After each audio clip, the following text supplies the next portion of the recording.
Hi, in this video, I will explain electric charge, insulator, conductors, Coulomb's law, electric field, and other related concepts. So let's get started.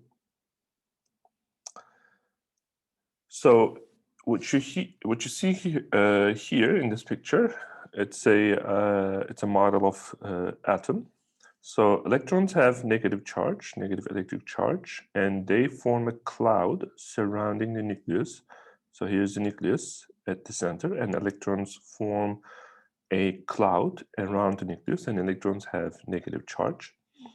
And protons in the nucleus have positive charge. Protons are in the nucleus. They have positive charge, and there are also neutrons in the nucleus, and they have no charge. So the number of protons in a stable element, like carbon, iron, oxygen, doesn't change. So the number of protons, if there is no radioactive decay or something like that, the number of protons and neutrons, they don't change. But the number of electrons can change through chemical reactions. We know that atoms can give off or take electrons, so the number of electrons around the nucleus can change in chemical reactions. For example, a sodium nucleus always has 11 protons, so the nucleus has plus 11 electric charge. And if you have a neutral sodium atom, that means, neutral means if it has 11 plus 11 here, then it should have 11 electrons, so it will have negative 11 around from the electrons. And if you remember from the high school chemistry classes, you can expand the orbitals like this. So if the sodium atom, it gives off one of its electrons. Now the charge around is negative 10, and the nucleus is still at the total charge in the nucleus is plus 11. So the total charge, as you can see, is plus 1. So the total charge of the atom is plus 1, and that's why we show it like this, sodium plus here at the top. So the sodium atom, it has always 11 protons, and they contribute plus charge. And if it gives off one of its electrons in a, let's say, chemical reaction, so it's left with 11 electrons. So it becomes positively charged. So the atom in total, it becomes positively charged. And if it takes one electron, now instead of 11 electrons, it will have 12 electrons. And in that case, because the nucleus has 11 protons, which are plus charges, so the total charge, the net charge, will be -1, and you show it like this. So sodium negative.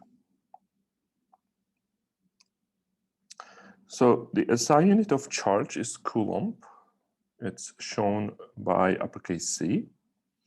So if we define E to be 1.6, 10 to the negative 19 Coulomb. So let's make this definition so that we can use, instead of this number, we can just use E. So the charge of one proton is equal to E, which is, of course, protons are positively charged, so it will be 1.6 10 to the negative 19 Coulomb. And the charge of the electron will be numerically the same, but it's going to be just negative 1.6 10 to the negative 19 Coulomb. Charge is quantized, so the net charge, net means when you subtract when you combine the positives and negative charges, the net is the remaining total charge. So the net charge of an atom, molecule, or a material is always in integer multiples of E. So it could be plus E, minus E, plus 2E, minus 2E, goes like this. So charge can never be in fractions of E. So for example, there cannot be any charge like 1.5 E or 0.7 E. So it's always in multiples, integer multiples of E. So that's the meaning of charge is quantized. Now let's talk about triboelectric effect. I'm sure you have experienced this in daily life. So the electrons in an atom can be separated from the atom by rubbing. So you can do this experiment at home. Rub your hair with a comb like this, and then comb will attract pieces of paper. So first you can arrange some pieces of paper, small paper, so that they are not heavy. And first try with the comb, and you will see that the comb will not attract if you don't rub it to your hair. Now, secondly, you rub your hair with the comb, and then try to make close to the paper pieces, and you will see that the comb will attract those paper pieces. The reason for that is the comb becomes negatively charged. And where are those extra negative charges coming from? Well, they are coming from your hair. So when you rub it, so it basically picks up some extra charges from your hair, and it becomes negatively charged.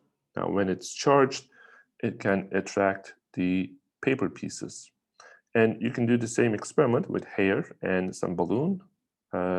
So rub your hair with this balloon, and then you will see that it will attract hair or papers or other things. So, and you can also use amber. When an amber rod is rubbed with fur, so here's some fur, some of the electrons on the atoms in the fur are transferred to the amber. So there are some atoms on the fur. So, and they have the electrons around as a cloud. And when you rub, so when the amber rod is rubbed with the fur, those electrons transfer, some of them transfer to the rod. Since now there's less electrons on the fur, it becomes positively charged. So the fur becomes positively charged, and the amber rod becomes negatively charged. So amber is basically fossilized tree resin. And electron in Greek, it basically means amber. So back in the days, people realized that this amber, when it's rubbed, it creates electricity or sparks. So the name electron or electric charge or electricity is actually historically coming from this material, the name of this material, which basically this is called in ancient Greek electron. This material is called electron.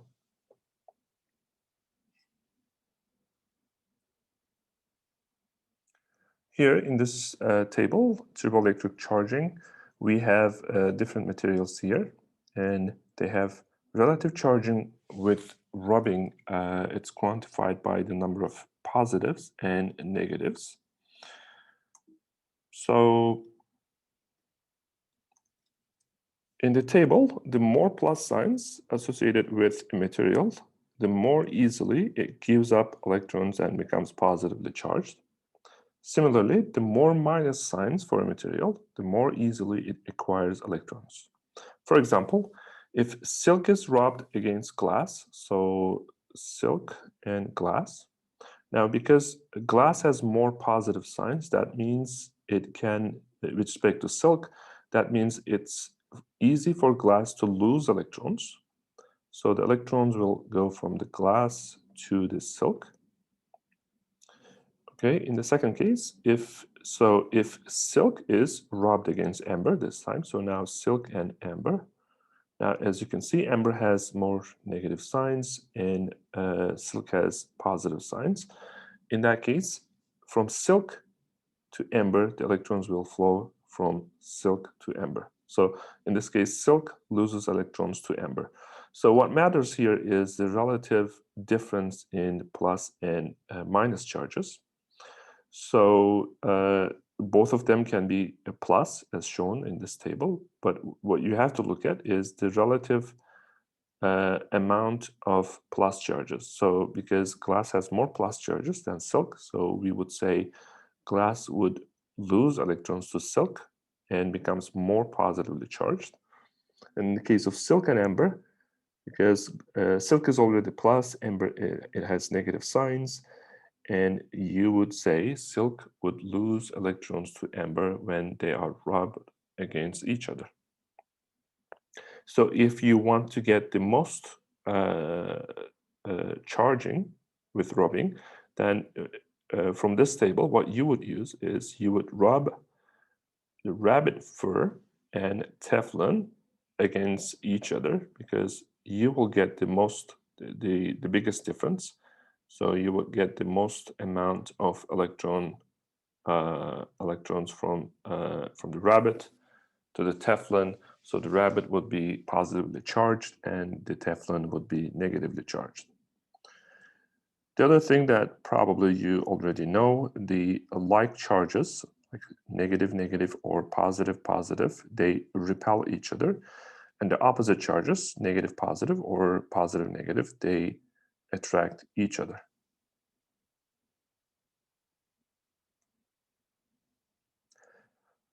Okay, so external charges. So let's say we have an atom and then we bring some external charge here. So external charges can pull or push electrons to one side of an atom. So in this case, so this is the atom and it's unpolarized. And if you bring an external charge, let's say negative charge, what will happen is this positively charged nucleus, it will be attracted by this negative charge, external charge, external. So the positively charged nucleus will move towards the negative charge, and this negative charge will repel the electrons to this side. So it will not necessarily break the electrons from the nucleus, but it will just polarize the atom like this. So now the atom is polarized. What it means is there's more positive charge on this side and more negative charge on this side. So in total, the atom was neutral. So there is the same number of electrons and protons. So it's neutral in total. Here it's still neutral, but if you look at how the charge is distributed, there's more. So we can draw it like this. There's more positive charge on the left and more negative charge on the right. So instead of bringing a negative charge on the left-hand side of the atom, what you can get the same effect by bringing a positive charge on the right. Or if you bring a positive charge from the left, then you will have the opposite of this one. So you will have negatives on the left and positives on the right. So this is called polarization. Some materials as a whole can become polarized by the effect of external charges nearby. One side of the material becomes negatively charged and the other side becomes positively charged. So let's say you have this neutral material, and if you bring a positive charge from this side on this rod, there's positive charge. So what will happen is the electrons, they are not going to move. So let's assume this is not a conductor. We will come to them. So the electrons will be still around their atoms, but they will be polarized. So they will be pushed to the left a little bit because this positive charge here will be attracting them, and also this positive charge will be repelling the positively charged nucleus. So the picture that we will get finally will be like this. So if you look at here, in the bulk in the middle, there's really, so you can imagine the positive and negative charges are equally distributed. But if you look at the surface has negative charge. And this surface has positive charge. So that's what's said here. One side of the material becomes negatively charged and the other side becomes positively charged, and this is due to polarization. So in the figure, an electric insulator means the electrons cannot break off from the atoms. So they will be still around the atoms, but they can get polarized. That's what insulator means. Electrons cannot break away from the atoms, but they slightly move towards the positively charged rod. What's happening here? The figure shows each atom as polarized. Now, a charge comb polarizes the neutral insulator. Now, in the previous slides, I talked about if you rub your hair with a comb, I said the comb would be negatively charged and it would attract the paper pieces. Now, how is it possible? The paper pieces, normally they are neutral. They don't have any charge. But since the comb is negatively charged, what happens is, well, neutral means, it doesn't mean there's no charge. It means there are equal number of positive and negative charges in the atoms. But if you have this comb near the paper, what happens is these negative charges, they actually, just like in this picture, so now these negative charges are from the comb, and these are the atoms of the paper. Or so in this case, the paper is not a conductor. What it will do is it will just polarize the atoms. So overall, just like I described here, the atoms will be polarized, plus, minus, and plus, minus. And at the end, overall, there will be positive charges and negative charges. Now, because these negative charges are close to the positive charges in this case, and they will actually attract each other. So that's how the comb will attract the paper.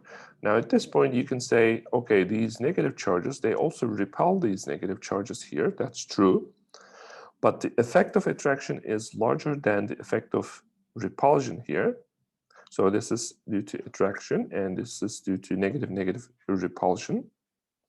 The reason that this force is greater, so F attraction here is greater than F repulsion. The reason is that the negative charges are far away in comparison to these negative and positive charges. So this force is greater than this force here.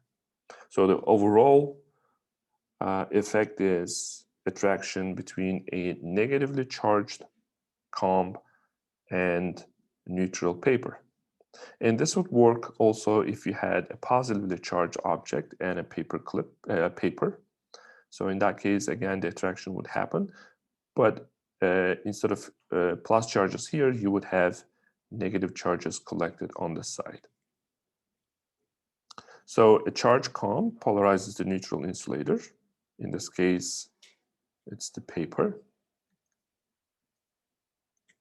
And this leads to attraction between the comb and the object, which is the paper.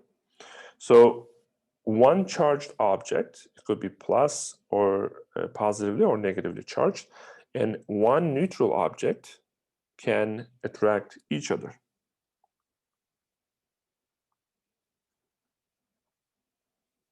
So you don't only need plus and negative, just like we talked about here. So in this setup, yes, attraction happens because we have opposite charges. There's one more example for one more possibility for attraction. It's the case of one charged object like the comb and one neutral object. So they can also attract each other.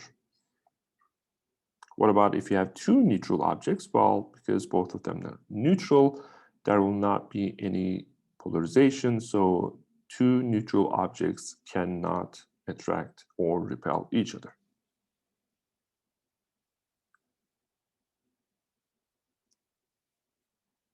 Okay, now let's talk about conductors and and insulators. So conductor is basically a material that has electrons that are capable of moving throughout the material. For example, most metals, such as iron and silver. So this is a model of a conductor. So you can think of this as an iron. So around nuclei, there are some electrons, but there are some electrons, they are still around the atoms, but they can move throughout this material. So there are some free electrons from the outer shells of metal atoms. So some electrons are free to move. And in fact, that's what makes the electricity to flow. So when you apply a potential, so let's say this is a cable, and you connected a battery, and you create an electric field. So this causes the electrons to move under the electric field, and that's what electric current is. Okay, so this happens in metals. What about the insulators? So they are, insulator is a material whose electrons are fixed to the atoms and cannot travel. For example, non-metals such as rubber, glass, or there are other examples. So in insulators, all electrons are tied to their atoms. So this is a model of insulator. So all of the electrons are tied to their atoms, so they cannot break away. So in this case, even if you apply voltage, there will be some electric field inside because of the battery or applied voltage, but this can only polarize, or if you bring an external charge. Okay, these can only polarize. So you can maybe collect the electrons to one side of the atom, but they cannot break off.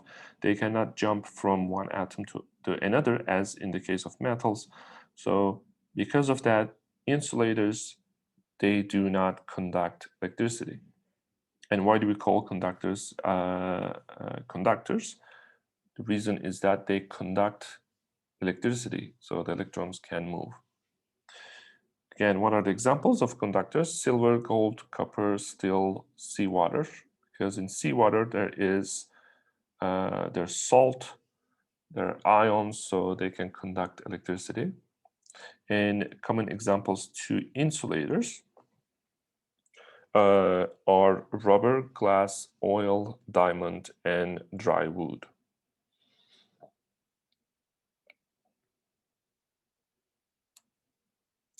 Now, think of a metal spoon like this. It's a conductor, and it's normally neutral. So what it means, it has as many electrons as it has protons. But since some electrons are free to move, it conducts electricity. So the property of conducting electricity is not about having extra charges. It doesn't have extra charges. It doesn't have to. So when you take a piece of wire, let's say a copper wire or any wire that conducts electricity, it doesn't have extra electric charges. It conducts electricity because its electrons, when you apply a potential difference with a battery, let's say, so there will be some electric field, and in that electric field, those free electrons, they can move. So that's why it conducts electricity. Now, let's think about a conductor sphere like this. So you can think of it as iron or made of from some other metal. So a conductor sphere can be given extra charge. So normally it's neutral, right? But you can give it extra charge by touching an already charged rod. So if this rod is charged, and if the conductor doesn't have any charge, well, it has electrons, as many electrons as it has protons. So the number is equal. So its net charge is initially 0. And if you make this rod touch it, then some of the electrons will move to this conductor. Now the extra charges on the sphere will, now what happens? Now get rid of this rod now, so there are some extra charges. Now those electrons, those extra electrons, of course there are other electrons, but they are neutral because, well, the rest is neutral because the number of electrons and protons are is the same. But these extra electrons, they will repel each other because they are like charges, right? Like charges repel each other. So the extra charges on the sphere will repel each other and distribute over the outer surface of the conductor. And they will repel each other until they have separated from each other by a maximal distance. So in this case, they will be like this on the surface. Of course, they cannot break off the surface. They will be on the surface. But as you can see, the distance between them is maximum. And they cannot go down from here because there is, in this case, there's some dry wood, which is an insulator. So they will be, so the electrons will be on the conductor. Now, if you look at the picture again here, the inside of the conductor will be charge-free. So there's no charge inside, and all the extra charge will be on the surface. Again, the reason that they are trying to escape from each other is that because they are like charges, they're all negatively charged, and they will repel each other. Now, here's an example. A metal ball hangs from the ceiling by an insulating rope. So this is an insulator. The rope itself is insulator. Why is it important? Because whatever happens here in terms of charges, they cannot go over, so they cannot flow through this rope. So it's an insulator. The ball is attracted to a positively charged rod held near the ball. So there's positive charge here, external charge. The charge of the ball must be positive, negative, neutral, positive or neutral, negative or neutral. So now what is the answer? So let's think about the case where, well, if it cannot be positive, right? Because if it's positive, they will repel each other. So the ball would be somewhere here. So that doesn't work. If it's negative, well, the ball, if it's negative and they would be positive, negative, they would attract each other. So negative works. And let's look at, so negative is, it's possible. Okay, what about neutral?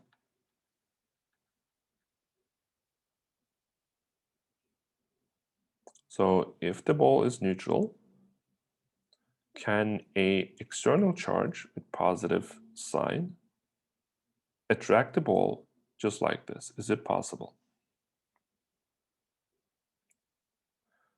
The answer is yes. And so let's explain it here. So the ball is a conductor because in the problem it says it's metal. So even if it's a neutral, so we talked about that if it's negatively charged, it's already attracted by the positive charge. But let's consider the case where the ball is neutral. That means it has the same amount of electrons as it has the amount of protons. Now, even if it's neutral, plus charge nearby causes it to polarize. So as you can see here, it's polarized. So attraction occurs between the plus charge and the negative charges collected on the side of the conductor that's close to the positive charge. So there is an attraction between these charges because they are opposite charges. So there's this force. Now you can say, okay, this positive charge and these, they repel each other. What about this force? That's true. But because these positives, the distance between the positives is it's longer than the distance between the positive and the negatives, this force will be smaller than this attractive force. So the overall result will be attraction between a plus sign external charge and the neutral metal. Now, this was a metal, but attraction also occurs between one charged object and one neutral insulator. This is neutral, which means it has the same number of electrons as the protons, and this is charged. So attraction also occurs in this case. So this is an insulator. In this case, we had a conductor. So if you're a neutral object and a charged object, whether you have a conductor or an insulator, they will be attracted to each other. So the object here is an insulator. The electrons cannot break off from the atoms to move to one side of the object. They're stuck. So in this case, they can move. The electrons really can move from all places of the conductor, all over the conductor, to this side. In the case of insulator, they cannot move, but they can polarize. They can be polarized. And the overall effect, you can see that the surface it becomes negatively charged, and this surface becomes positively charged. So they're stuck to their atoms, but they can move slightly. So that's the polarization. So the negative and positive charges of an atom become elongated or polarized.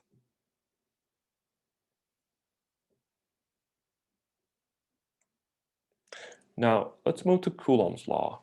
It gives the force between 2-point charges, so you can have plus, plus, plus, minus, or minus, minus. As you can see, if you have like charges in the first case and in the third case, they repel each other. And if you have opposite charges, they attract each other. And these forces, they are force pairs. So the magnitude is the same in each case. For example, here, this force is equal to this force.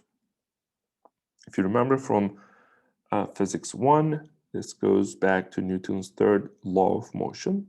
The force pairs, all the forces, they come in pairs, action-reaction pairs, and their magnitude is always the same, and they're in opposite directions. Now, if you want to calculate the magnitude of these forces, you have to use the Coulomb's law, which is here. So K is a Coulomb constant. It's 8.99 times 10 to the 9, and Newton meter squared divided by Coulomb squared. Remember, this is the unit of charge. So everything here is in SI units. And don't confuse this K with Boltzmann constant, thermal conductivity, or spin constant. For all of these, we also used K, but in this context, this is Coulomb's constant. So that number always goes in here. And what you write here is the charges. Okay, so for example, if you have an electron, its charge would be 1.6, 10 to the negative 19. If you have 5 electrons, it will be 5 times this number. And because if you have a proton, again, the same charge. So in this formula, because we are calculating the magnitude, normally this is a vector, but here we are calculating the magnitude, so you can take the absolute values. So in other words, you don't have to worry about the negative sign. And finally, r squared in the denominator is basically the distance squared between the two charges.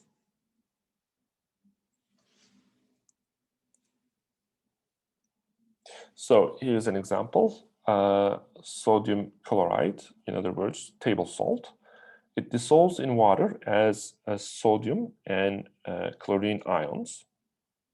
So now, because these are charged, as you can see, so what happened is sodium gave chlorine 1 electron, so it became positively charged, and chlorine became negatively charged. Now, because they are charged, there is an electrostatic force between them, and you can calculate it again by using the Coulomb's law. So in this case, now the distance will be r, whatever that distance. And the charges, so this is positively charged.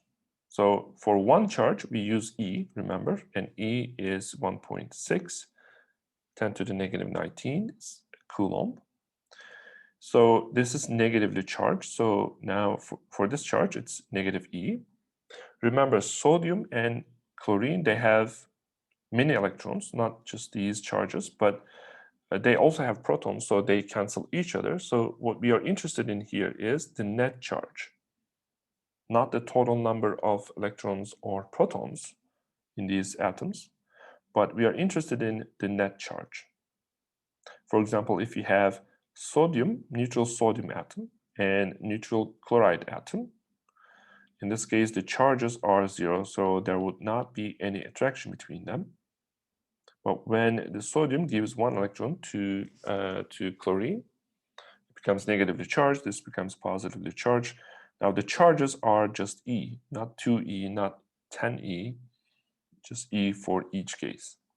So if you now apply the Coulomb's law, this would be the answer. So in the solution, if you're given the distance of these ions, then you would plug it here in meters. You have to use SI units. And now for E squared, it will be square of this number. So it goes here.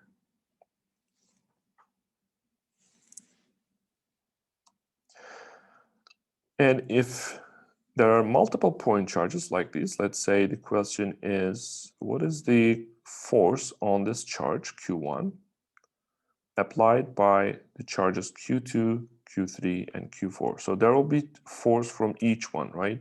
So this one will, because all of these, they are positively charged, so they are like charges, they will repel, all of these three will repel this one. So the force from here is this one, the force from here is this one, and the force from Q2 is this one. Now, you basically use the formula F equals K, Q1, Q2. Don't worry about the signs.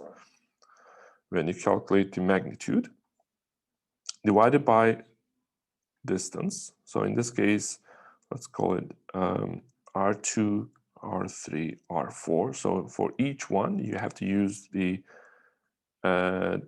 relevant distance. And so when you find the magnitudes of all of these, and if you know the angles, then you can basically calculate the net force. So in this case, probably it will be something like this. So this is, let's say, F total.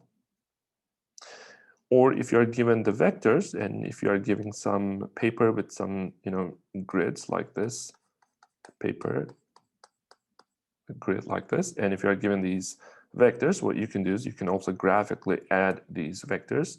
How do you add vectors? So you add them tip to tail to head. So this is head, this is tail, this is head, this is tail. And you go from the tail of the first vector and to the head of the finally added vector. So this gives you the total force on this charge.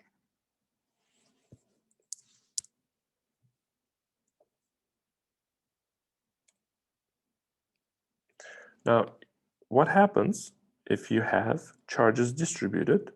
So in the previous example, we talked about point charges. So the charges, they were point-like at a specific point in space. But what happens if we have charges distributed like this, not point? So if they're distributed spherically, if they're distributed randomly like this, then you have to use calculus. So we won't do this in this class. But if they're distributed spherically rather than point-like charge, we can still use Coulomb's law. We need to assume the total charge is concentrated at the center of the sphere. The distance r is measured from the center to center, not measured from surface of the sphere. So let's say we have a charged sphere here, and it's spherically symmetric. You can see that it's a sphere, and its charge is Q1, and we have a point charge here, Q2, or you can have another sphere here. So you can use Coulomb's law, the same formula. Now you will write the charges here. Now the distance, the r, what you will take is not from the surface to the charge, but you will take it from the center of the sphere to the charge. Or if you have two spheres,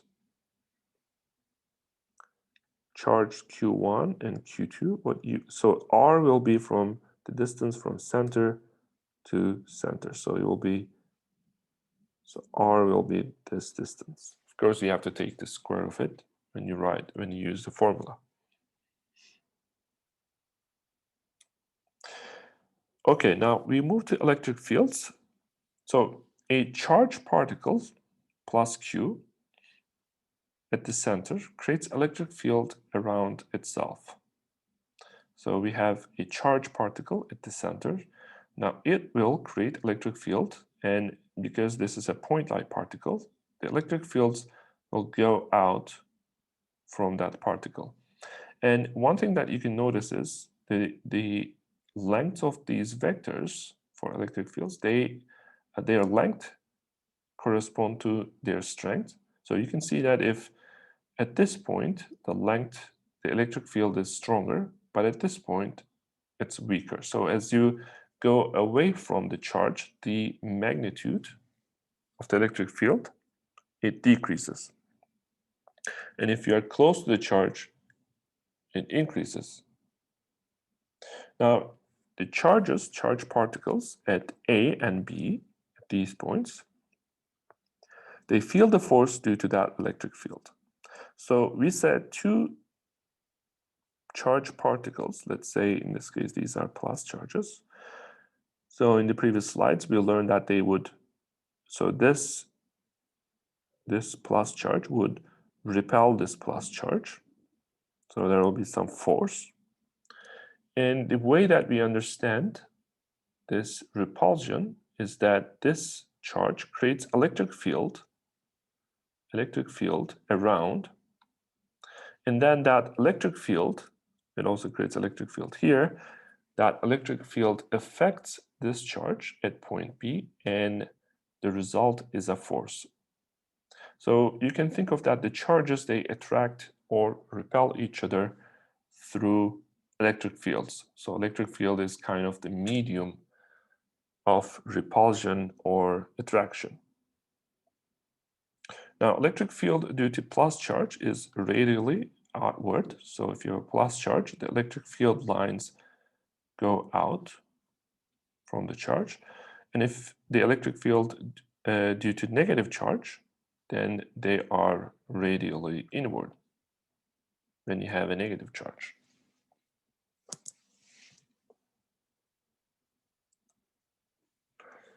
So electric field is a vector, and it has magnitude, and its magnitude is given by this formula.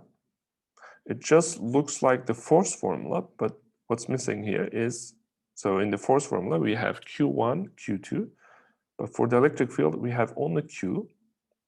The reason is, what we are interested in here is the electric field created by the charge, and in this case this charge is here, at point A. So at point A, there's no charge yet. We are not interested in the forces on other charges. We are just interested in the electric field that this charge creates. So there may not be other charges here, but there will be electric field. So, and because we are interested in electric field at different points, we don't need a charge at this point. So we don't have Q2 here. So there's just one Q. But K and the R squared in the denominator, they are the same, just like the force formula. Remember, Coulomb's law was K, Q1, Q2, divided by R squared. So what's missing here for the electric field is this part. The second charge is missing, because when you look at the picture here, we actually have one charge, and we are interested in the electric field that this charge creates. For example, at another point here, it will create electric field this way.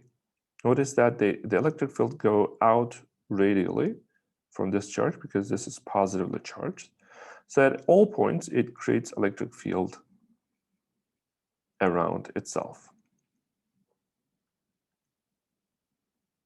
Okay, let's calculate the magnitude of electric field due to plus 2q at point A. Well, if you want to calculate, so the direction should be radially outward because this is positively charged. And if you want to calculate the magnitude, what you have to do is at this point, so you have to use 2q here, and that's the charge here. K is the same, and r squared will be the distance between the charge to the point where you want to calculate the electric field. So this formula gives you the magnitude of the electric field at this point. Not at this point, not at this point, not here. It gives you the magnitude of the electric field at this point.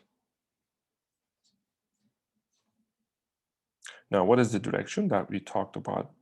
We have already talked about it. It's radially outward from the charge since the charge is positive. If the charge was negative, then the electric field would be like this at point A.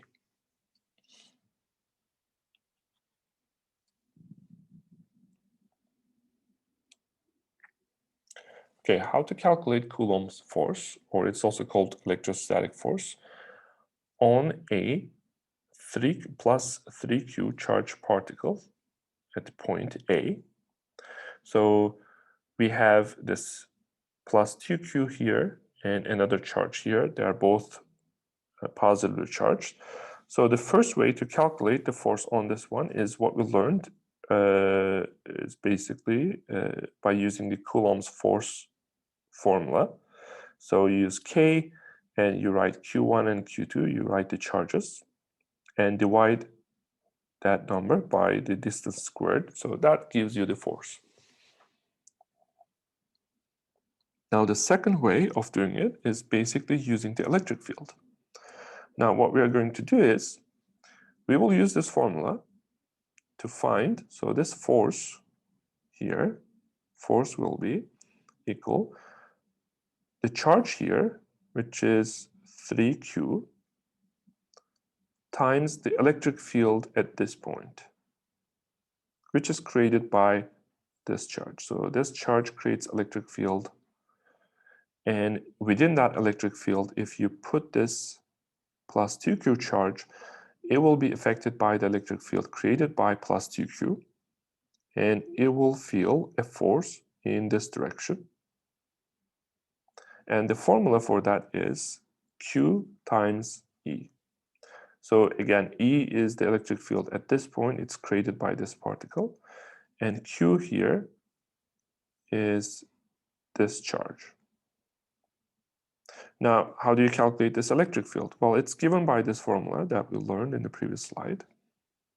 And this Q, who's creating electric field? Well, this guy is creating electric field at point A. So now the charge here is this one.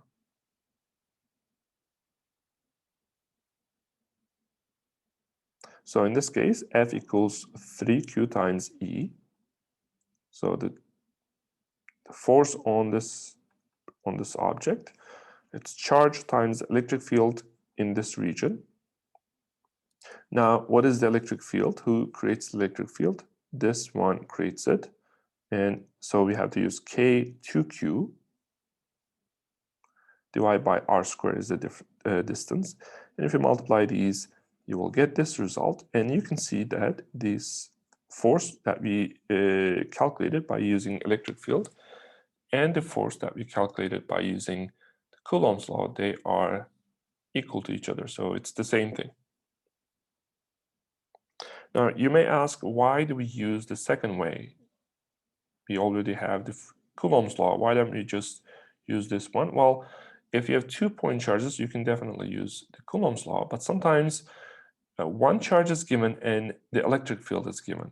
So sometimes you don't really know which charges creates the electric field. So sometimes only the electric field is given and the charge that's placed inside the electric field is given. So in that case, you have to use the second way, which is basically F equals Q times E.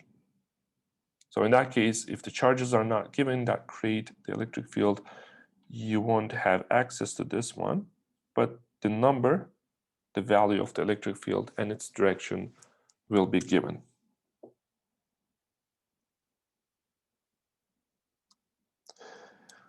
Okay, so the idea of electric field is useful because sometimes you may not know the positions of the charges, but you may know the electric field they create. And you can use F equals Q times electric field to find the force on a particle. And this is just what I've described a couple seconds ago. So an example is here. So electric field is given. It's to the right. And the charges that are placed in the electric field are given. And by using F equals Q times E, you can calculate the forces on the charges. So the electric field creates the forces on the charges. For plus particles in an electric field, let's think about this one. Here mu means, so mu is basically 10 to the negative 6, means micro. So this is plus charge. If you put a plus charge in an electric field, the force is in the same direction as the electric field. So for example, if you put a proton here, it will feel the force in the same direction as the electric field, so it will move to the right. Okay, what about negatively charged particles in an electric field? Now the force is in the opposite direction of the electric field. So electric field lines are to the right. You placed a negatively charged object, particle, in that electric field. Now the force that it feels will be to the left, so this negatively charged object in this case will move to the left.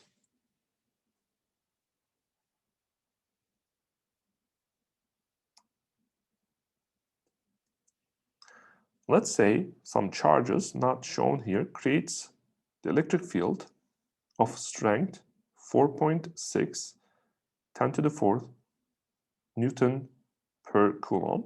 So we have this electric field and its magnitude is given, its direction is given, it's in the positive x direction. But the charges that creates this electric field, they are not given. They are not given.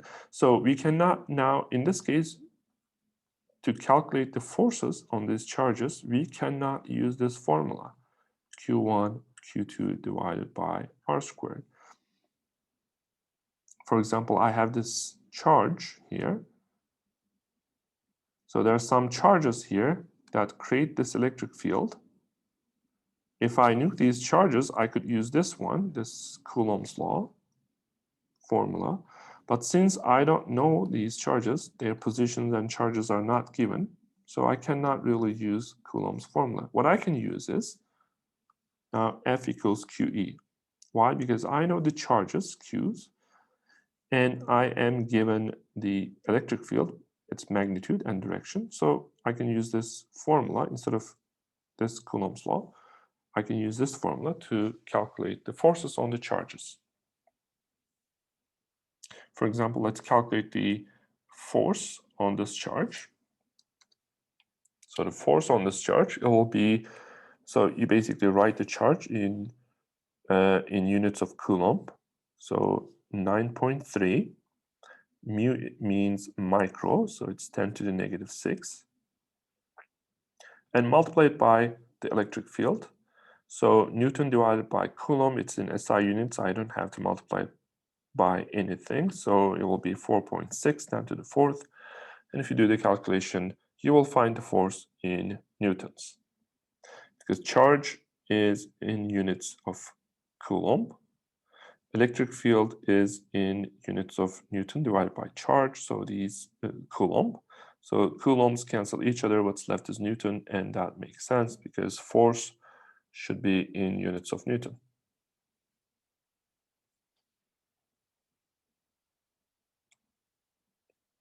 Now, in this example, it says, what is the electric field due to Q1 and Q2 at point P? So there are two charges, and the question is, what is the electric field, both magnitude and the direction at point P? Notice that there's no charge at point P. You can put a charge here, but to calculate electric field at any point, you don't need to have a charge at that point. So what you do is first determine the directions of the electric fields due to the charges. So electric field lines go in radially to this negatively charged particle. So at this point, the electric field line will be in this direction.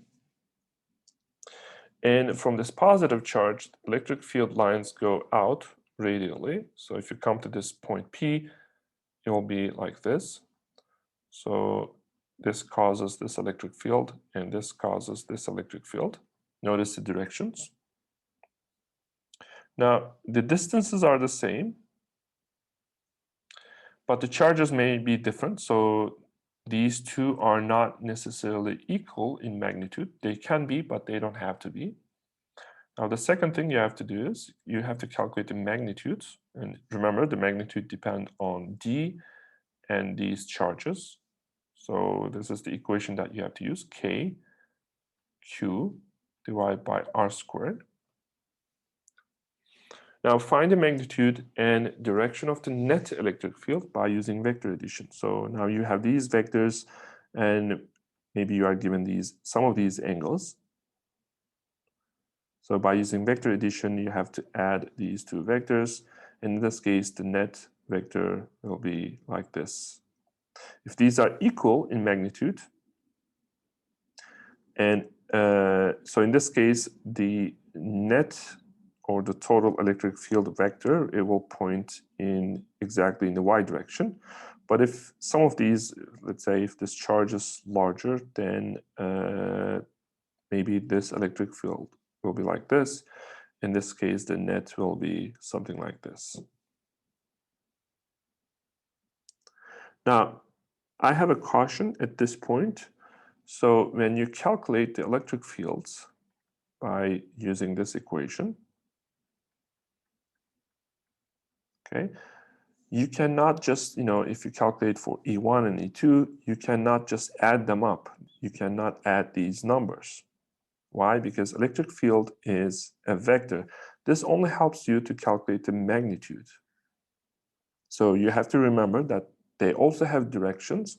And you can, if you have vectors, you should know that you cannot just add the magnitudes, but you have to look at the directions as well, and you have to do vector addition, not scalar addition.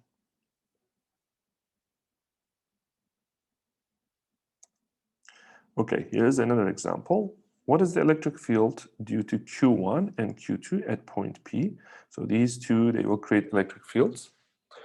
At point P, let's find the total electric field. Now, what do we do? First, we show the direction. So this has a negative charge.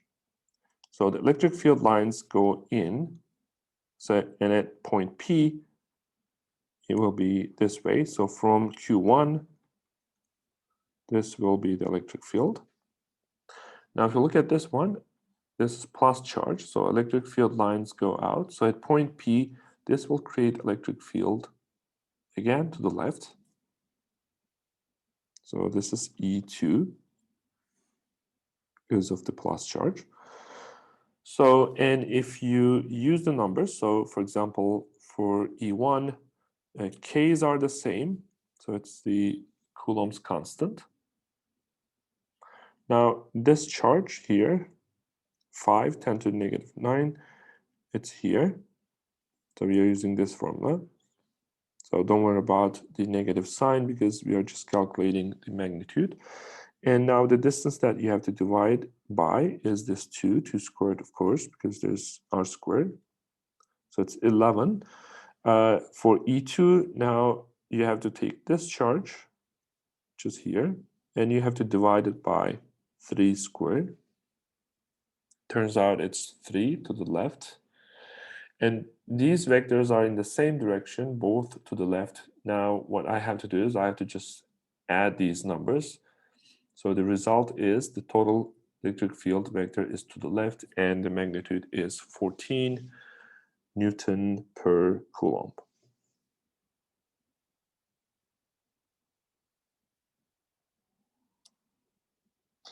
Now, when you see electric field lines, look at these two pictures, there's a difference. Well, this one is negative, this one is positive, but the other difference is this one is denser, this one is less dense. So denser electric field lines indicates stronger electric field. So the electric field here is stronger because the lines are denser, and the electric field here is weaker. So at any point, let's say for a distance r, let's choose a distance r, and here the same distance r, the electric field strength, the magnitude here and here, they are different. Here it's weaker at this point, and here it's stronger. And the reason for that is in the second case here, there is more charge. And if you remember, this is the magnitude, Q divided by R squared. So for a given R, if you choose the same R, if Q is large, then the electric field strength at that point would be, it will be large. So in this case, at the same distance, here the electric field at this point is stronger because there's more charge here. The negative sign, it only changes the direction of the vector. It doesn't affect the magnitude. This is the magnitude. It only affects the direction of the electric fields.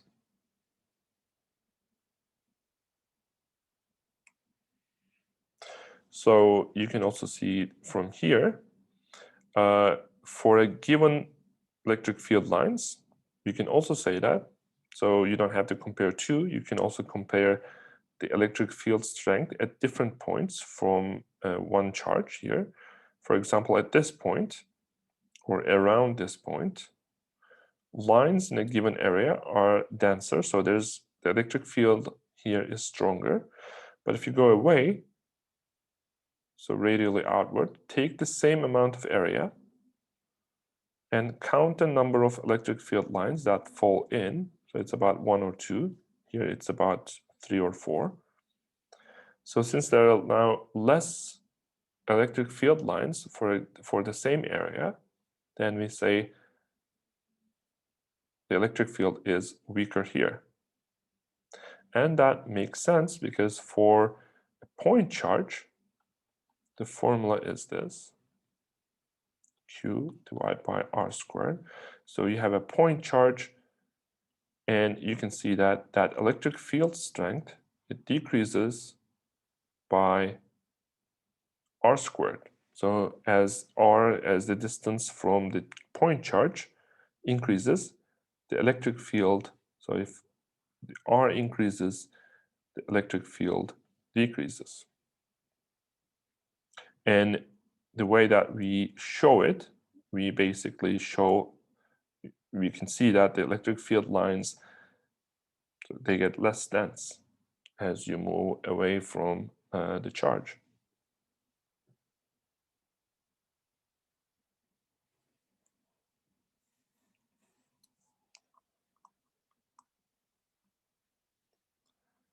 Okay, we have other examples here. Now, what happens if you have two charges?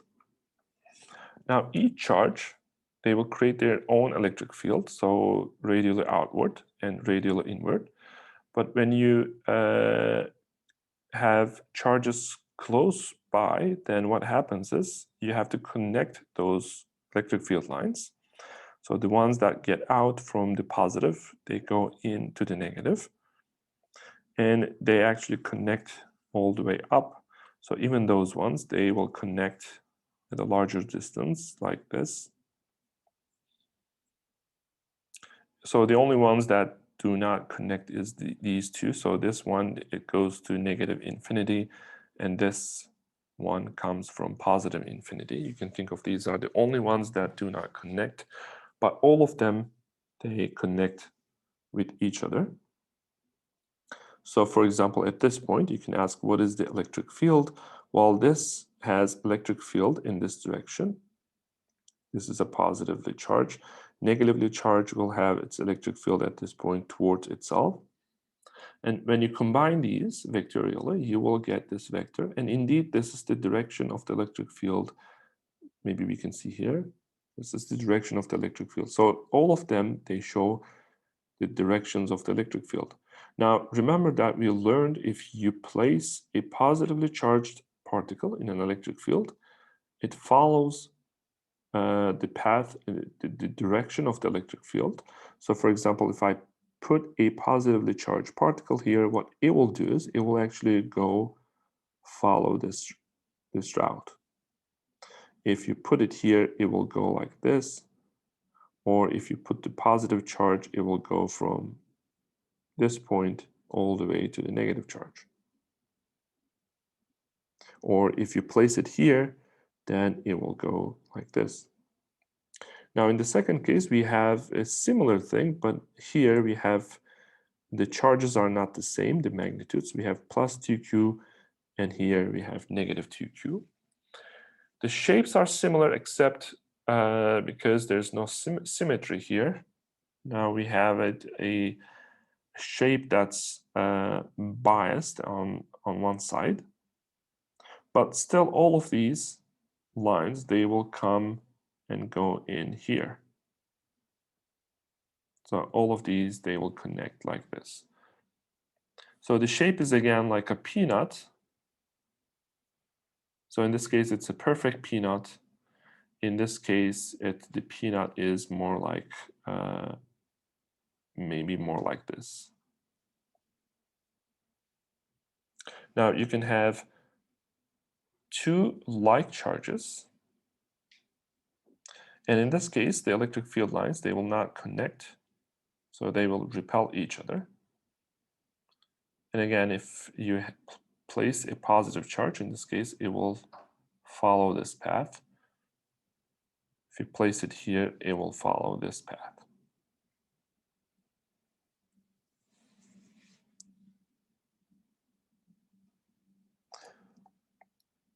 Now, we can have charge parallel plate capacitors. So what it means is you have two plates and they're parallel, or you can see this figure here. And they're called capacitors. They consist of two conducting plates, so they should be conductors, with equal and opposite charges. When you charge them, they are normally neutral, but when you charge them, they gain, on one side there's positives, and on the other side there's net negative charge. And so if you look at any electronics circuit, you will see these capacitors. They're actually parallel plate capacitors, but they are rolled.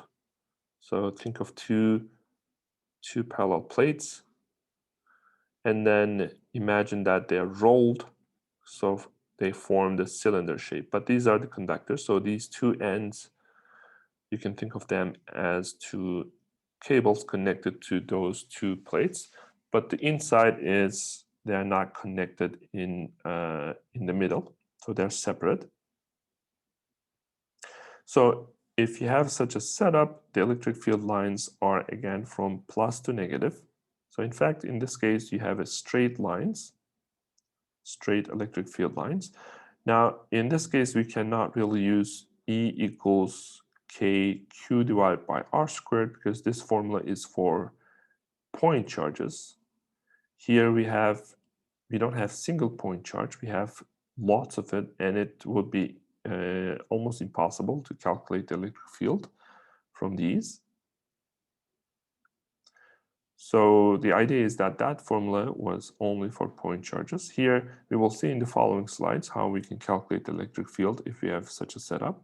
But for now, let's look at this example. So we have plus charges, this is charged, negative charges. And if you hang a charged particle with some rope, what happens is the charged particle, it's negatively charged, it gets close to the positively charged plate. That makes sense because positive attracts negative. So a negatively charged particle hung between the plates feels force in the opposite direction to the electric field. That makes sense. We talked about this. So negatively charged particles feel force in the opposite direction to the electric field. In this case, electric field is to the right. So the force that this negative particle will feel should be to the left. So now the question here is calculate the angle here. So how do you calculate this angle? We can draw the free body diagram. What are the forces on this charge? Well, first of all, there's mg, the weight. There's this tension from the rope. It's connected to a rope. And there is also this Coulomb force or electrostatic force to the left. Now, by using the vectors and their components, we can solve this equation. So we can find the angle. So let's move to this slide. So to calculate angle, what we can do is from here, from this free body diagram, we can write first, so t cosine theta. So this is theta, cosine theta would be this one. So t cosine theta, it's going to be equal to mg. So we can write that equation. So you can solve for t will be mg divided by cosine theta.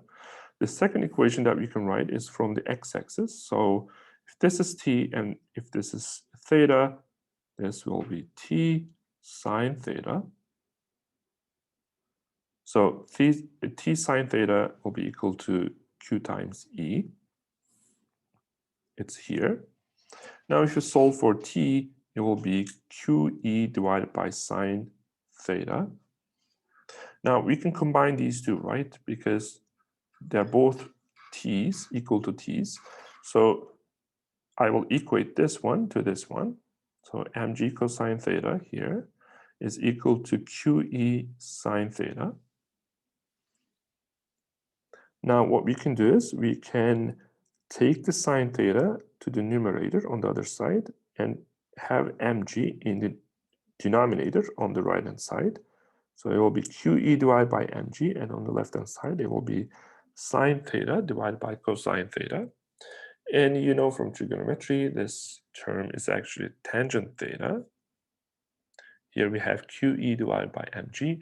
And if you want to find the angle, you have to take the inverse of this equation. So theta would be equal to arctangent or inverse tangent qe divided by mg. So it turns out that angle depends on the charge, the electric field strength, the mass of this object, and also the gravity of acceleration.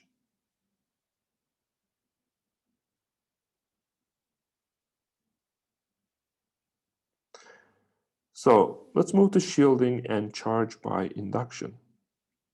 In conductors, all the excess charge moves to the surface. There's no excess charge inside the conductor. So inside the conductors, there's no excess charge. Now, the plus charges, we know that the protons in a material, they are in the nucleus of the atoms. So the atom's nucleus, they do not really move. In a conductor, what moves? Only the electrons. But we can, when we solve problems, we can imagine those plus charges also move. So if you have a plus charge object and you touch that object to the conductor, so it becomes positively charged, and we can think of all the positive charges go out. But what really happens is this loses electrons into the positively charged rod, because what really moves is electrons. Protons, plus charges cannot move, they're fixed in their location. So when electron moves, this becomes positively charged, and the equilibrium setup is this one. All the positive charges are around. So the excess positive charges are around. So again, even though the positive charges do not move, when you solve problems, you can think of them as also as mobile, just like electrons. So you can think of when this positively charged rod, if it touches this conductor, you can think of these positive charges flow into the conductor. And then after you get rid of this one, they will repel each other to the maximal distance. So the equilibrium setup will be like this. So there's no charge inside, no extra charge, no net charge.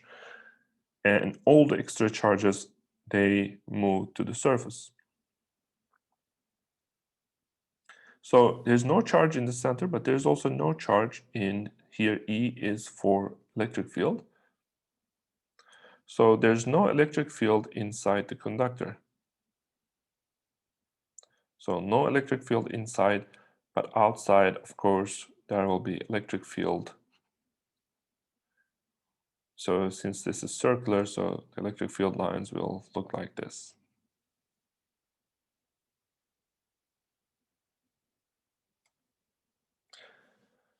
So here the external, so imagine this conductor. So let's say we have electric fields. Now we will place a neutral conductor inside.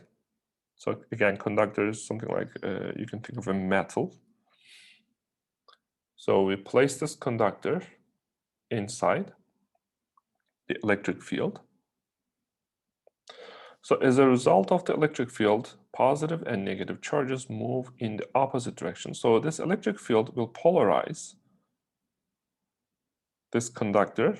Remember, it has positive and negative charges. It's neutral, so it has the equal number of positives and negatives. But because this electric field, the positive charges will move to the right side because they follow the electric field. Well, again, the positive charges, they do not really move, but you can think of them as moving. Now, the negative charges, the electrons, they move in the opposite direction to the electric field. That means they will connect on the left side. Now, so there's this electric field outside created by some charges, I don't know, there's some source, which is not shown here. And the polarized electric charges, polarized plus and minus charges, they will create their own electric field. Now the electric field, remember, they go out from positive, go in negative. So inside the conductor, they will create their own electric field. So these polarized charges produce their own electric field inside the conductor, and it counters and cancels the external E field within the conductor. So this internal induced electric field due to polarization cancels this the electric field that comes out from outside and goes inside the conductor. So this one coming from outside and this one electric field produced by polarization, they will cancel each other within the conductor. So the result is electric field is zero inside. So that means you cannot really, ultimately, even if you have electric field directed towards a conductor, so you place a conductor within the electric field, whatever you do, because of the polarization, the electric fields cannot get inside. In a way, well, they can get inside, but the polarization creates its own electric field in the opposite direction, which cancels each other. So the overall result is electric field, you cannot create electric field within the conductor. This is actually useful. So a conductor can be used as a shield, protective shield, to protect anything like a sensitive electrical circuit from affecting by external electric fields. This is called shielding. So if you have let's say an electric circuit, and if it's a sensitive circuit, so let's say that these are input-output cables. So you want to use it, but this circuit is very sensitive, so it's affected by the electric and let's say electric fields in the environment. Let's say you are close to some cables or some power plant or some machine that creates strong electric fields, and you want to protect this circuit. What you can do is you can put it inside a conductor. So this is the conductor. Now, from this analysis, we know that inside the conductor there cannot be electric field. So by this way, you can actually protect your circuit from the external electric field, which cannot penetrate inside. So this is called shielding.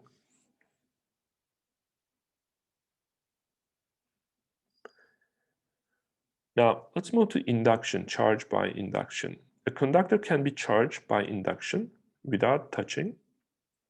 So in the previous examples, we saw that we could touch the rod to the conductor, and then the electrons would, or negative or plus charges would move. So that was by touching, but you can also charge a conductor without touching it. It's called charging by induction. So the steps are here. So first you polarize the neutral conductor. So you approach with this negatively charged. It could be also positively charged, doesn't matter. Negatively charged rod, but they do not touch. So at a distance, what happens? It will be polarized. So negative charges move here, positive charges move here. It's polarized. Now, in the second step, what you do is you ground the right side of the negative charges. So you ground the right side, this side. And if you do that, the negative charges will flow to the earth. Now, the earth, it's neutral. But there is some extra charge here. What happens if there's extra charge? They flow from here to the neutral place. Why do they do that? Because they repel each other, right? At this point, they repel each other, but they cannot really escape from the surface into the air. But if you connect this surface with a conducting wire to the earth, to the ground, then because of the repulsion, so these negative charges, they repel these negative charges. Because of the repulsion between these, they will go into the earth. So they will flow to the earth. Now, what's left is, at this point in C, you disconnect the ground. So now there's no ground. And you take off the rod in the fourth step. So if the rod is also gone, these positive charges, they will rearrange themselves at the maximal distances. So the final configuration will be like this. So notice that we started with a neutral conductor. We started with a neutral conductor, and without really touching it, we were able to charge the conductor. So that's called charging by induction.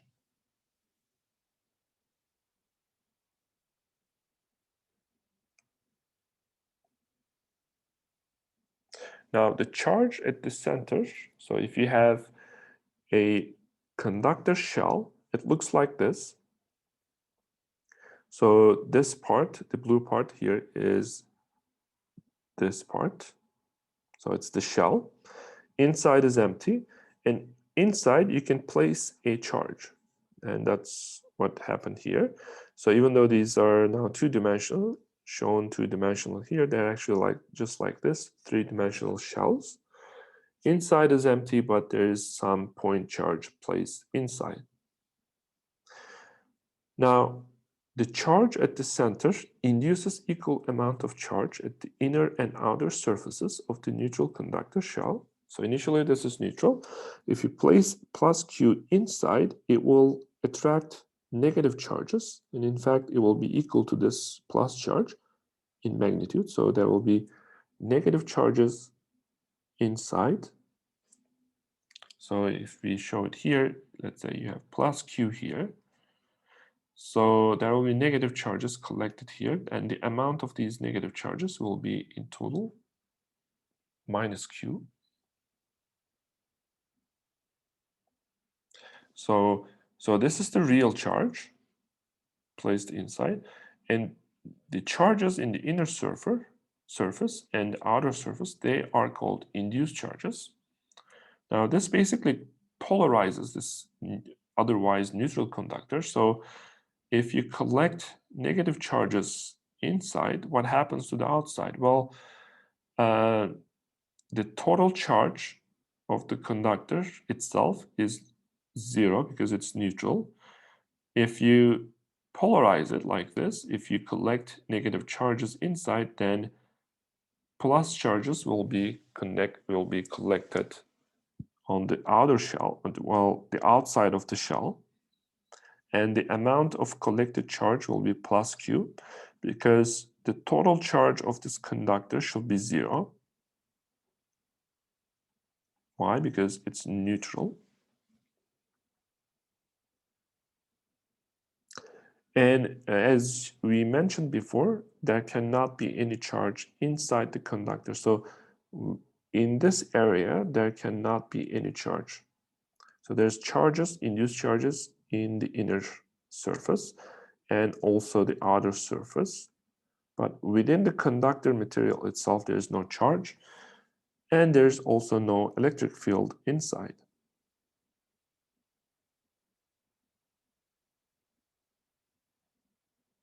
Also, there's no net electric field inside the conductor in the hole or the shallow or the hollow part. So you can say, well, these charges, they create electric fields. That's true. For example, this creates electric field this way, but this charge also creates electric field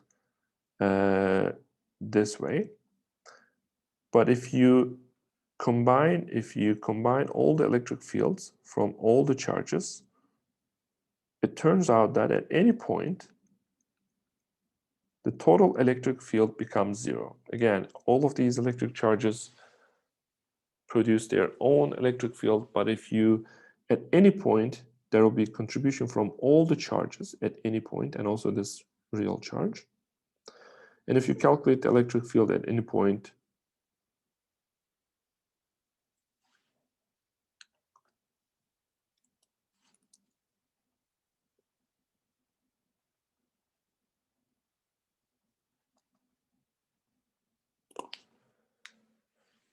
as for the electric field, as we mentioned in the previous slide, we talked about shielding. So within the conductor material, the electric field is 0. Remember, electric field lines cannot go in this material if it's a conductor. So here electric field is 0. But in this empty area, well, there's this extra charge, there's some electric field. In the previous slide, we said there would not be electric field inside, but here there is electric field. The reason is that we have placed an electric charge here. But even if you do this, you place a real electric charge inside the conductor, the electric field within the material, not in the empty part, but within the material, is still 0. So the electric field inside is non-zero, so there's electric field, and outside there is also electric field. It will be actually radially outward. Why? Well, the conductor itself is neutral, but there's this plus charge, so that electric field will be coming from that plus charge. Now let's look at this second example. In this case, we have negative 2Q placed inside the conductor, neutral conductor. So this negative 2Q will induce positive 2Q within the inner surface. And since this conductor is neutral, the outside surface this should be neutral. So the outside, if inside is plus 2q, the outside surface will have charges negative 2q. See, the total charge is still 0. So these two, they are induced charges. And this one is the real charge, which means we placed it inside the conductor.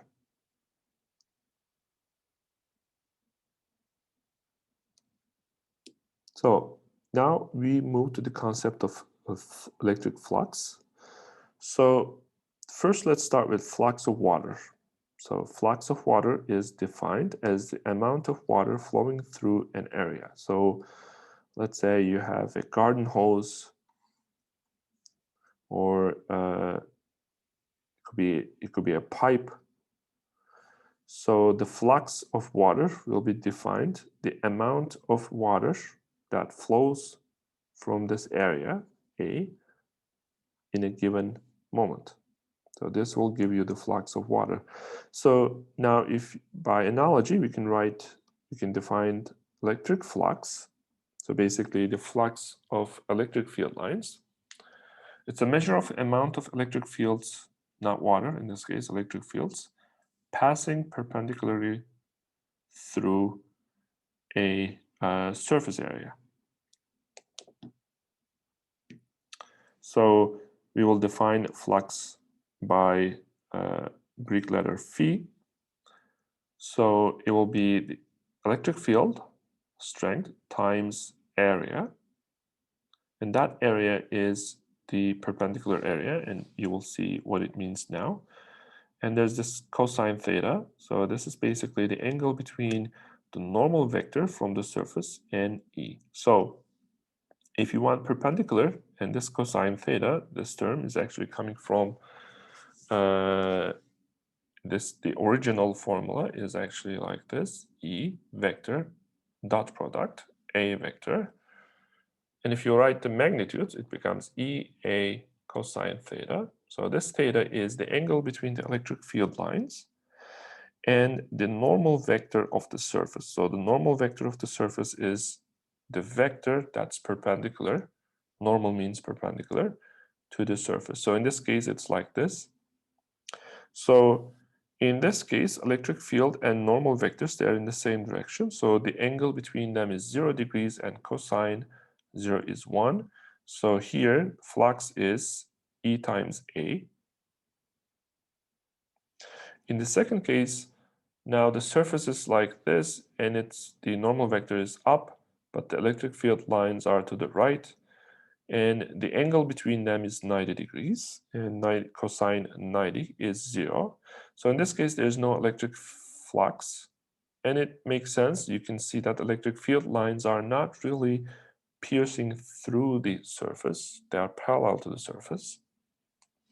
And if you have at an arbitrary angle, the angle between N and E, in this case, it's theta. So the flux in this case will be E times A times, and that cosine of theta, and again, the theta is the angle between the electric field and the vector that comes out from the surface perpendicularly.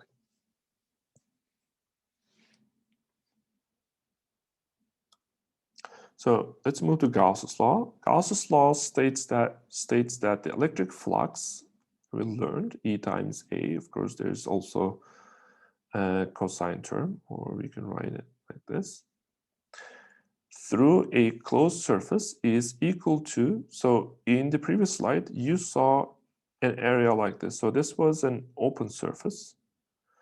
What is the example of a closed surface? For example, here, a spherical shell is a closed surface, or a cylinder is a closed surface, or a cube is also a closed surface. So Gauss's law states that the electric flux through a closed surface, you can see that electric lines go through this closed surface and they create a flux E times A. Here A is the surface of the sphere. Now that flux is equal to the total charge enclosed by that surface divided by this constant epsilon 0. So what Gauss's law says, if you know the area and if you know the electric field strength on that area, you can calculate flux, and that flux will tell you how much charge is inside this closed surface. So that's an interesting relation.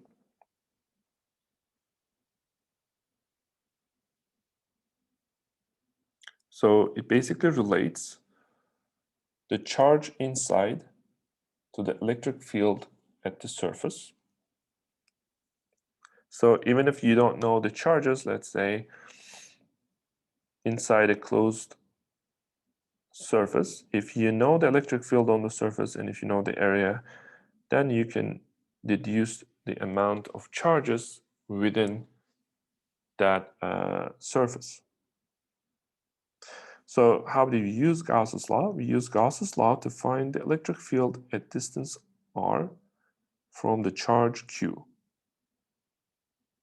Okay, so if you have point-like charge, let's say q, we know that the electric, let's say plus q, we know that the electric field at this point will be in this way, and it's going to be q divided by r squared.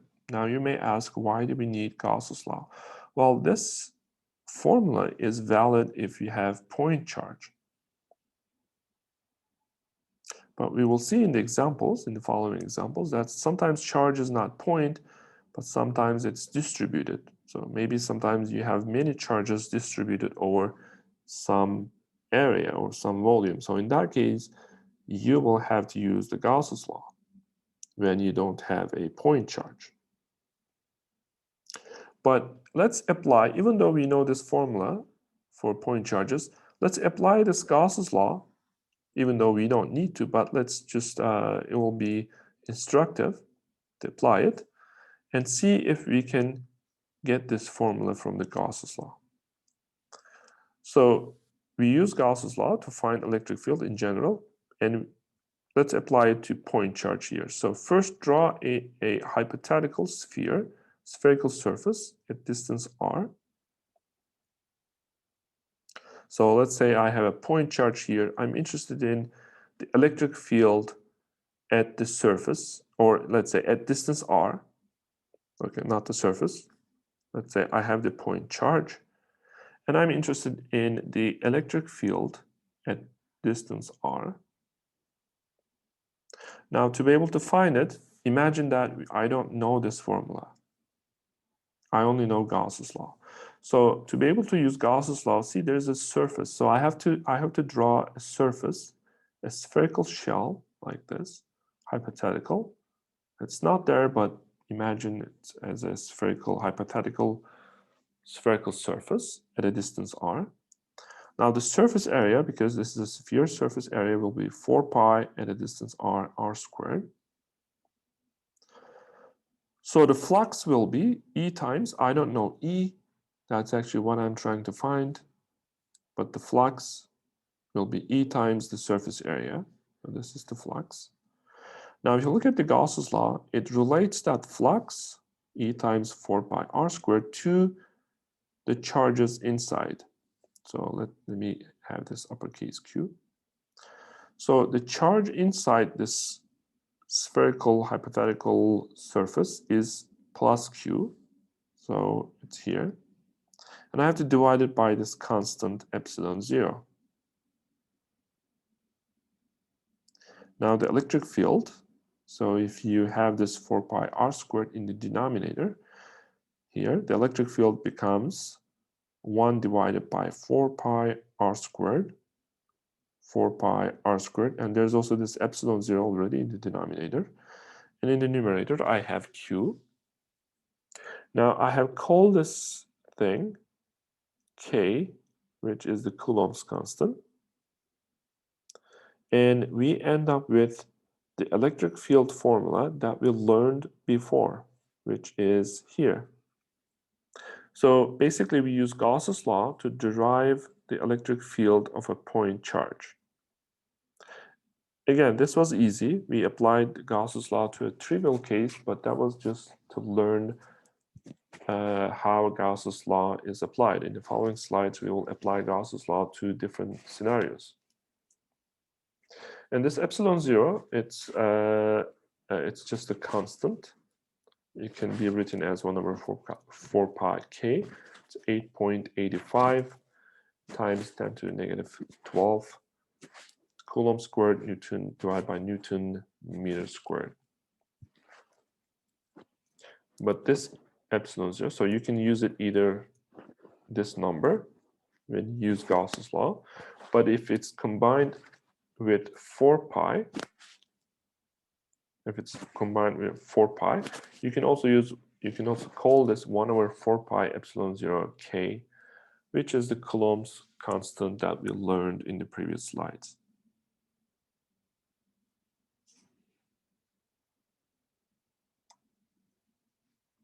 Okay, so in this example, we will apply Gauss's law to find the electric field inside a conducting shell, inside in the empty area, within the conducting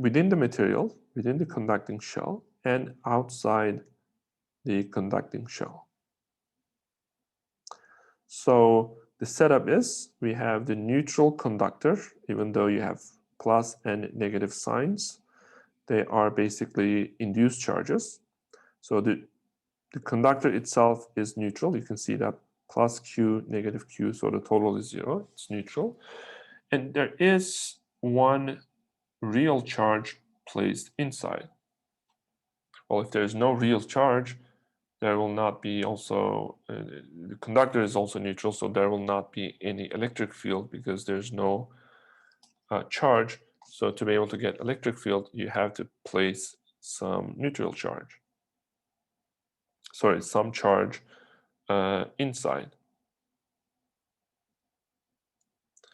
Okay, so let's find the electric field at R1, R2, and R3. So R1 is somewhere in the empty area. We keep it general. So R1, it could be anything from 0 to this point. R2 is anything within the material, anywhere within the material. So it starts from here to here. And R3 is any point starting from the surface to infinity, so any point outside. So we will find electric field in these three regions. The plus charge is plus Q is placed in the center. The conductor, which is blue here, is neutral, and charges on the conductor are induced. These are induced charges. The circles are hypothetical spherical Gauss surfaces drawn to use Gauss's law. So we have the plus charge inside. So if you want to find the electric field inside, what do we do? The Gauss's law tells us first draw a Gauss surface, hypothetical, it's not real. So we draw a surface around that charge. So this is the Gauss surface. Its distance, let's call it radius R1. So now we apply Gauss's law. What do? So you want to calculate electric field at this point. So let's call its magnitude E. So electric field at R1 times the surface area. Remember, Gauss's law is E times the flux equals Q divided by epsilon 0. So the flux is E at R1 times the surface area of this hypothetical gas surface, well, if its radius is r1, then the surface is 4 pi r1 squared. Now, how much charge do I have inside? It's plus q. It could be plus 2q, 5q, it could be anything, or negative, but in this case, it's just plus q. And divided by the constant epsilon 0. Now, solve for E at point R1. So if you solve for it, these terms go to denominator. So you end up with this one. So this is the electric field at R1 by the charge plus Q.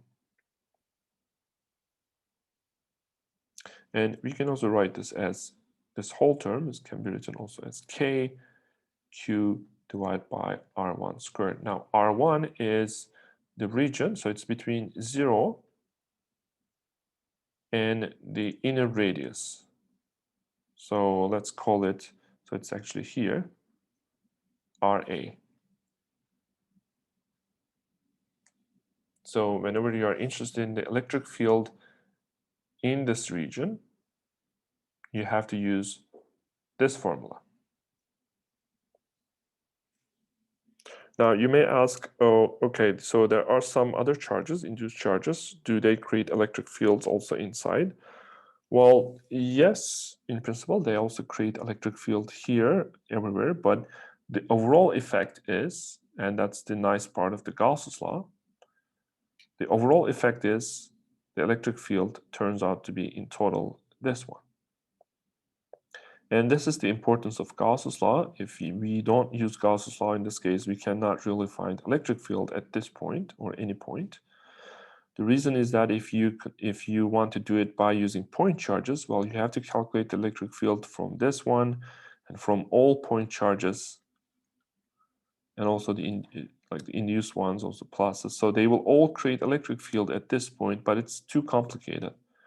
There are so many charges you cannot really use this formula E equals K Q divided by R squared. It will be impossible to use this to calculate the electric field, and that's the nice part of Gauss's law. By just drawing hypothetical surfaces, you can calculate the electric field at different points. Now let's move to the second region. The second region is inside. So R2 here is, it's between RA and RB. So RA is the inner radius, RB is the outer radius. So if R2 is between RA and RB, then you will have to use this calculation. Let's see, what we have to do is, again, we are going to apply the Gauss's law. Now the hypothetical surface that we will draw is this surface. So this is actually a sphere, even though we see it in two-dimensional. So this is the Gauss surface. Okay, so we are interested in the electric field at that surface here. So at distance R2. Now, so the flux of electric field lines, they will go through all the electric field lines, they will go through the surface. So the flux is basically the electric field on the surface at all points here times the area of the surface. So that's flux, and for area I have to use R2 now. Now for the right hand side, the Gauss's law, if you remember, you write down the total charge. Okay, now within this surface, what is the total charge? Well, there's this plus charge here, and there's also this induced charge here. The plus induced charge, it's outside, so it's outside of the Gauss surface in this case. So you only look at inside of the Gauss surface. So inside I have plus charge and negative charge, and when I add them up, it turns out it's just 0. So the total charge inside the Gauss surface is 0, and that's why we find electric field within the conductor is 0, and that makes sense. That's in agreement with what we said earlier. So within this conductor, within this part, the material itself, the electric field is 0. Now finally, let's find electric field outside the conductor. Let's say I want to find electric field at distance r3, this point. So in this case, r3 is any distance greater than the outer radius, which is rb. Now again, the electric field, there will be electric field lines in all, so perpendicular to this surface. Notice that I don't really use cosine here because these electric field lines, when you have a spherical shape, the electric field lines are radially outward and they are perpendicular to the surface. Sorry, they are in the same direction. So if this is electric field, they are perpendicular to the surface, or if you want, they are in the same direction with the normal vector of the surface. And the angle between them is 0. So cosine 0 is 1. So we don't write cosine 0. It's already 1. So in this case, again, electric field lines on the surface, which are perpendicular, multiplied by the area of the surface. Well, in this case, we use R3, so you have to use R3. These are just variables. You can use RA, RB, RC, doesn't matter. So now we have to look into this surface, this Gauss surface, the outer, and count the charges inside. So how much charge do we have? Well, we have plus Q, negative Q, and plus Q. So the total charge will be plus Q here. And if you send these to the denominator on the other side, the answer is this one.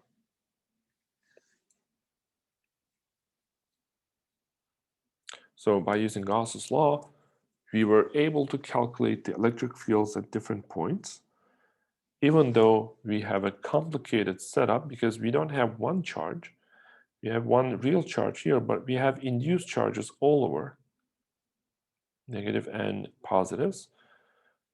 So we could not really use the electric field formula that was valid for single charge.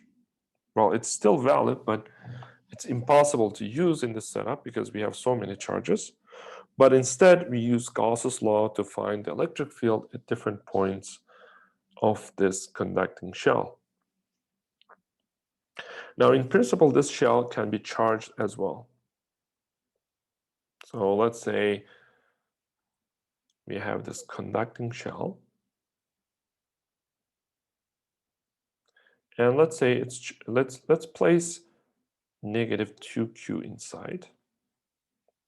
And this negative 2Q, it will induce charges plus 2Q. And let's say this conducting shell is charged negative Q. Now, what's left outside to be able to have the total charge of this conducting shell to be negative Q, we have to place negative 3Q outside.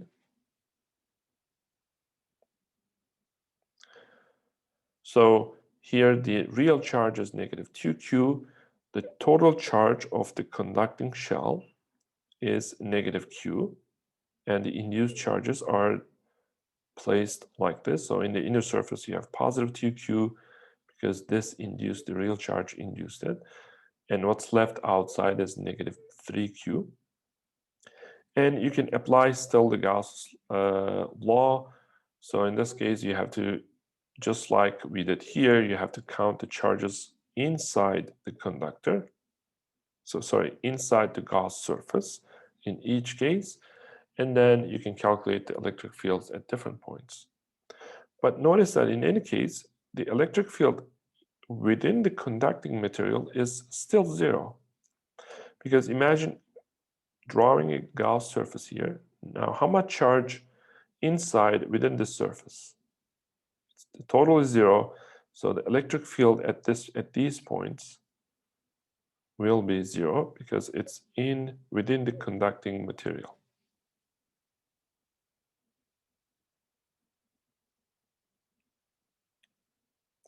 Okay, now here's another example, which is not, again, point-like charge. We have a surface. So we have an infinitely large charge sheet.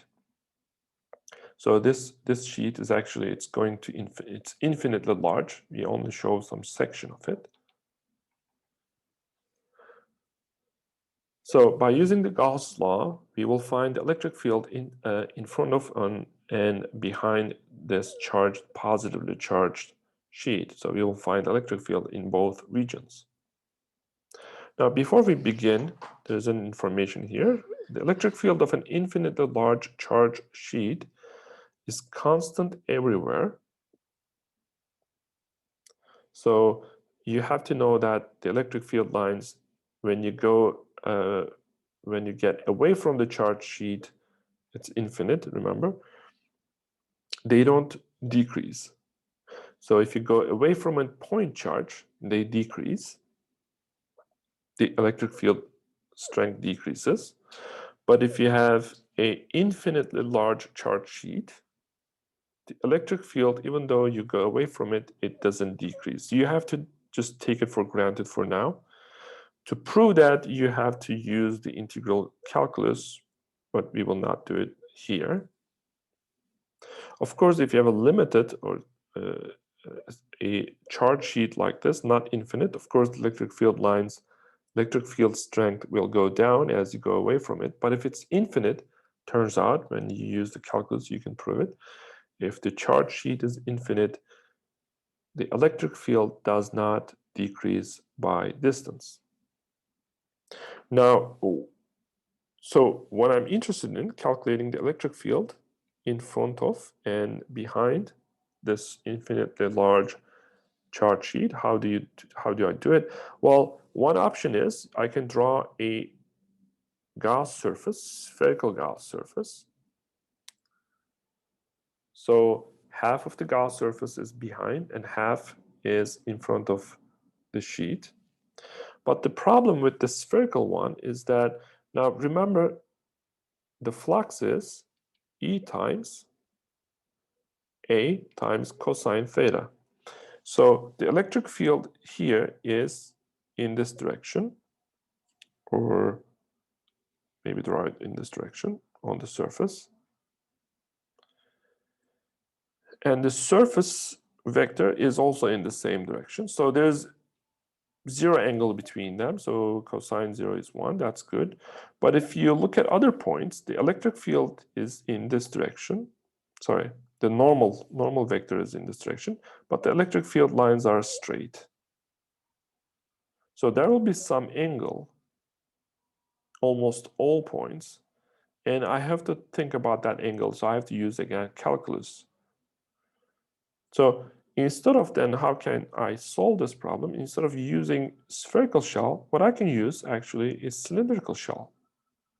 So in Gauss's law, when you apply, you don't have to take spherical shells. You can actually use cylindrical shells or sometimes cubic shells. So it depends on the problem, the symmetry of the problem. So in this case, we are going to use a hypothetical cylindrical shell. So it will be as to apply the Gauss's law. Now, why do we do that? If you look at here, now there are three surfaces, right? So this is surface 1. This is surface 2. And there's also this surface, the side surface. Now, the side surface, there's no flux through the side surface. Why? Because the normal vectors are perpendicular to that surface. And the electric field lines are in this direction, or here in this direction. So the angle between the normal vector of the surface and the electric field lines, they are always perpendicular, and cosine 90 degree is 0. So E dot product A gives 0 for, or the flux gives 0 for the side surface. So there's really no flux through the side surface. And you can actually see that the electric field lines, they pierce through this area and also through this area, but not the side area.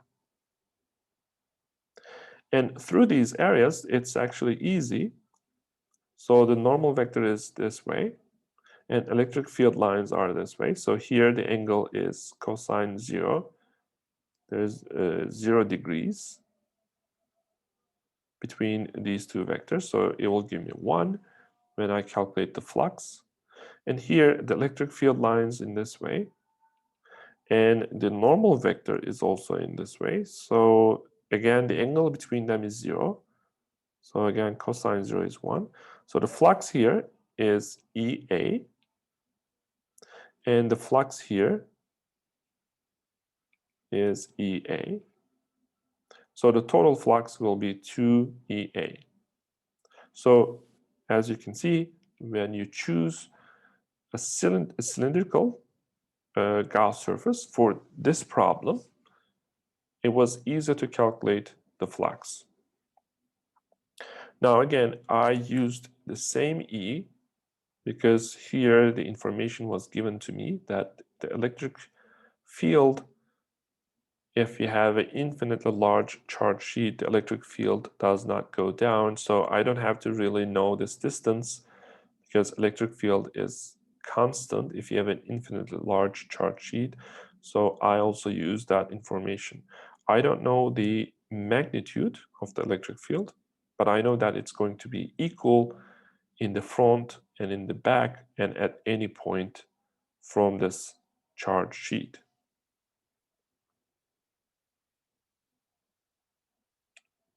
Okay, so let's do the calculation. So first of all, let's find the charge. Remember that when we have a Gauss surface, hypothetical, this is not real, we drew it. To apply the Gauss's law on the right-hand side, you have total charge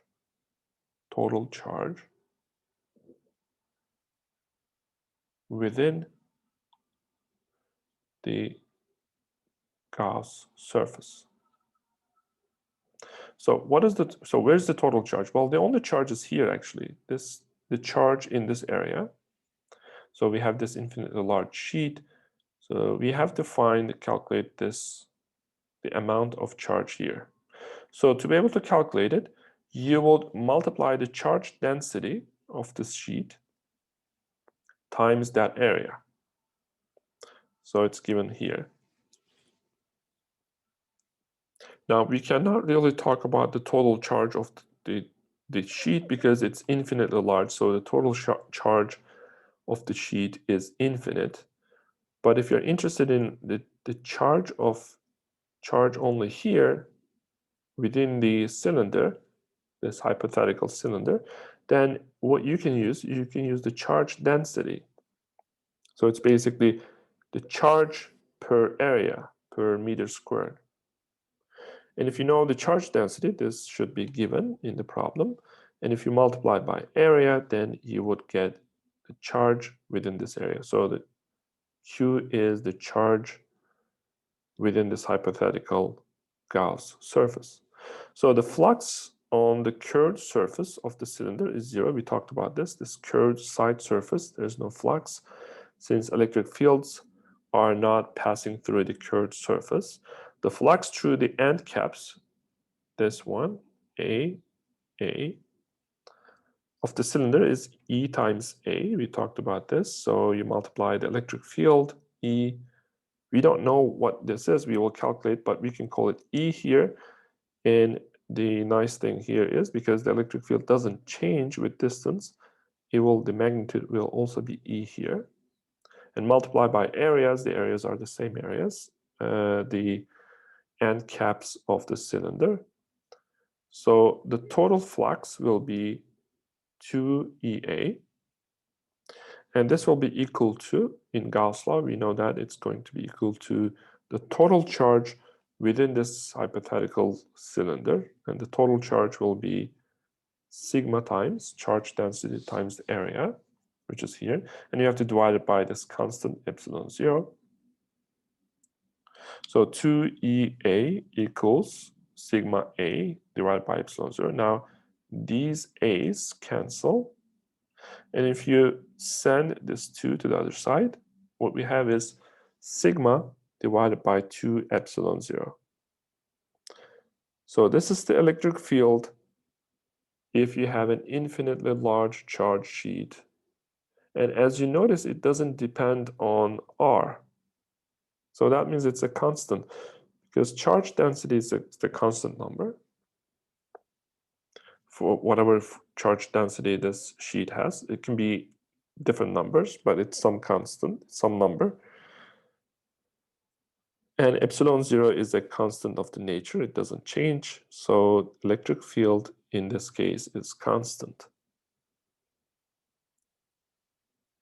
So of course, in real life, there's no infinitely large charge sheet. There's no infinities in real life. Everything is finite. Anything that's measurable should be finite.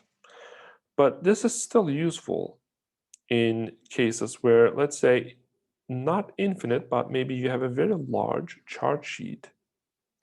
And if you are really, really close to it, so let's say this is the surface, so you can move away from it. But if you're not too far away, then this formula applies as an approximation. Of course, if you use calculus, so you would take some differential area of the charge, so we will call it dq, and you can calculate the electric field created by dq, and you could, and then you would take the integral to find the final electric field at this point. So it definitely depends on this distance d, but as I said, if you have a really large, not infinite, but really large sheet, and if you are not far away from that large sheet, if d is small, this becomes a good approximation. Because if you are really, really close, that distance dependence of electric field is really, really weak. So it acts almost as if it's a constant. And you also see here one thing that in physics, sometimes we can take things as infinite, as in this example. And even though in reality there's no infinities, there's no infinite sheet, but still the result sometimes is useful as a good approximation. In certain cases, is a good approximation to the real formula.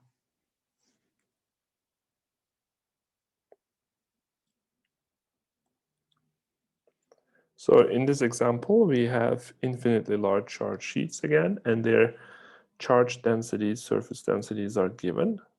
So they're given in Coulomb divided by meter squared. So they're in SI units. We don't have to change these numbers. So the question here is, what is the net electric field at points P1, P2, and P3?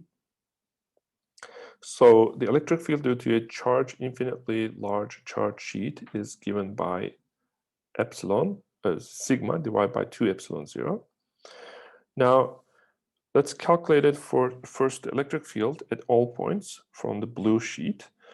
On the left-hand side, well, the magnitude will be 2 divided by 2 epsilon 0. So the magnitude will be 1 divided by epsilon 0, as you can see here, here, and here. And the directions, well, this is positively charged.